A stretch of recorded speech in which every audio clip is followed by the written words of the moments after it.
ರಾಮ ರಾಮ ಗುಣ ಸೇಮ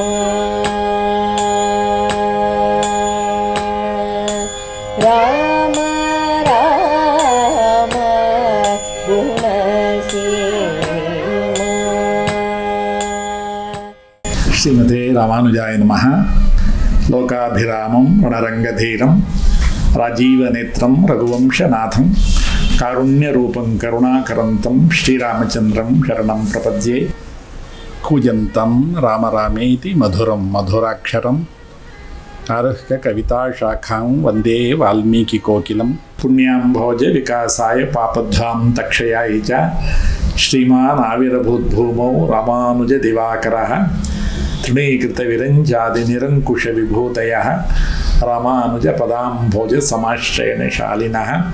ತಸ್ಮೈ ರಾಮಾನುಜಾರ್ಯಾಯ ನಮಃ ಪರಮಯೋಗಿನೇ ಯಶ್ರುತಿ ಸ್ಮೃತಿ ಸೂತ್ರಾಣಾಂ ಅಂತರ್ಜಲಮಶೀಷಮತ್.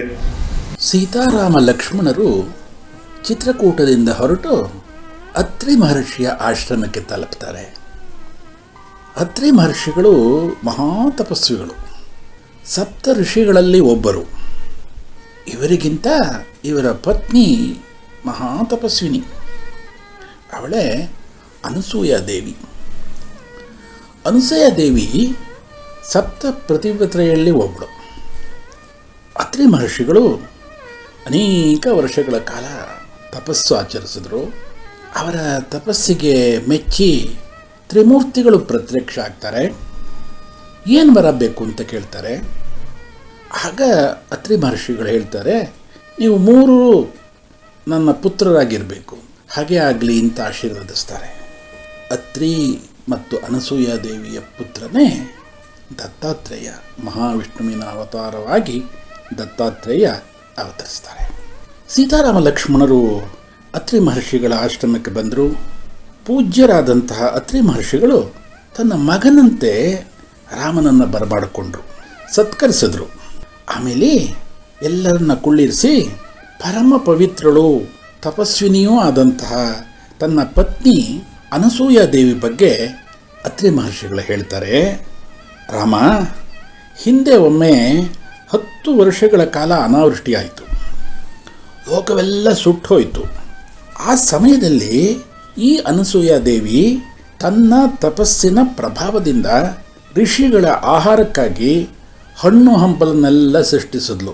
ಋಷಿಗಳಿಗಾಗಿ ತನ್ನ ಆಶ್ರಮದ ಬಳಿ ಗಂಗಾ ನದಿ ಹರಿಯುವಂತೆ ಮಾಡಿದ್ಲು.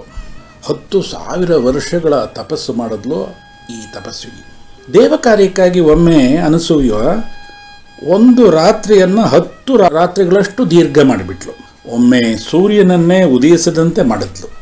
ಅಂತಹ ತಪಸ್ವಿನಿ ಅನಸೂಯ ದೇವಿ. ಇವಳ ಆಶೀರ್ವಾದವನ್ನು ಸೀತೆ ತಗೊಳ್ಳಿ ಅಂತ ಅತ್ರಿ ಮಹರ್ಷಿಗಳು ಹೇಳಿದರು. ಸೀತಾದೇವಿ ಅನಸೂಯ ದೇವಿಗೆ ನಮಸ್ಕರಿಸ್ತಾಳೆ. ಆಗ ಅನಸೂಯ ಹೇಳ್ತಾಳೆ, ಸೀತೆ, ನಿನ್ನಂತಹ ಪತಿವ್ರತೆ ಬಹಳ ವಿರಳ, ಬಹಳ ಕಷ್ಟ, ಸಿಕ್ಕೋದೇ ಕಷ್ಟ. ನೀನು ಇಷ್ಟು ಚಿಕ್ಕ ವಯಸ್ಸಿನಲ್ಲಿ ಈ ಕಾಡಿನ ಕಷ್ಟವನ್ನೆಲ್ಲ ಲೆಕ್ಕಿಸದೆ ಈ ರಾಮನೊಡನೆ ನೀನು ಬಂದಿದೆಯಲ್ಲ, ಬಹಳ ವಿಶೇಷ. ರಾಮನೂ ಅಂತಹವನೇ. ಧರ್ಮ ಮತ್ತು ಸತ್ಯ 2 ರಾಮನ ಕಣ್ಣುಗಳು. ಸೀತೆ, ರಾಮನೊಡ ಇರೋದೇ ಸ್ವರ್ಗ, ಅದೇ ಮೋಕ್ಷ ಎಂದು ರಾಮನ ಹಿರಿಮೆಯನ್ನು ಸಾರ್ತಾಳೆ ಅನಸೂಯಾದೇವಿ. ಅನಸೂಯೆ ಸೀತೆಯನ್ನು ಕುರಿತು, ಜನಕ ರಾಜಕುಮಾರಿ, ನಿನ್ನ ವಿವಾಹದ ಕತೆ ಹೇಳು, ನಾನು ಕೇಳ್ತೀನಿ ಅಂತಾಳೆ. ಆಗ ಸೀತೆ ವಿವರವಾಗಿ ಸೀತಾ ಕಲ್ಯಾಣವನ್ನೆಲ್ಲ ಹೇಳ್ತಾಳೆ. ಇದನ್ನು ಕೇಳಿದಂಥ ಅನಸೂಯೆ ಬಹಳ ಸಂತೋಷ ಪಡ್ತಾಳೆ.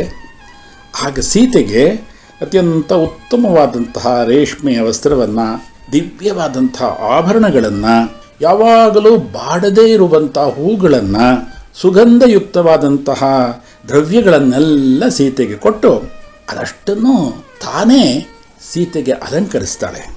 ಆಗ ಸೀತೆ ಅತ್ಯಂತ ಶೋಭೆಯಿಂದ ಬೆಳೀತಾ ಇದ್ದಾಳೆ. ಇದನ್ನು ನೋಡಿದಂಥ ಅನಸೂಯೆ ಅವಳಿಗೆ ಪರಿಪೂರ್ಣವಾದಂಥ ಆಶೀರ್ವಾದವನ್ನು ಮಾಡ್ತಾಳೆ. ಸೀತಾದೇವಿ ದಿವ್ಯ ಸ್ತ್ರೀಯಂತೆ ಕಂಗೊಳಿಸ್ತಾ ಇದ್ಲು. ರಾತ್ರಿ ಸೀತಾರಾಮ ಲಕ್ಷ್ಮಣರು ಅತ್ರಿ ಮಹರ್ಷಿಗಳ ಆಶ್ರಮದಲ್ಲೇ ತಂಗುತ್ತಾರೆ. ಬೆಳಗ್ಗೆ ಎದ್ದು ಸ್ನಾನ ಸಂಧಿಗಳನ್ನೆಲ್ಲ ಮುಗಿಸಿ ಅತ್ರಿ ಅನಸೂಯೆಯರನ್ನು ನಮಸ್ಕರಿಸಿ ಅವರ ಆಶೀರ್ವಾದವನ್ನು ಪಡೆದು ಅವರು ದಂಡಕಾರಣ್ಯವನ್ನು ಪ್ರವೇಶ ಮಾಡ್ತಾರೆ. ಸೂರ್ಯ ಮೇಘಮಂಡಲವನ್ನು ಪ್ರವೇಶಿಸುವಂತೆ ಈ ಸೀತಾರಾಮ ಲಕ್ಷ್ಮಣರು ದಂಡಕಾರಣ್ಯವನ್ನು ಪ್ರವೇಶ ಮಾಡ್ತಾ ಇದ್ದಾರೆ. ಇವತ್ತು ಅಯೋಧ್ಯಾಕಾಂಡ ಪೂರ್ಣ ಆಗಿ ಅರಣ್ಯಕಾಂಡಕ್ಕೆ ಪ್ರವೇಶ ಮಾಡ್ತಾ ಇದ್ದೀವಿ.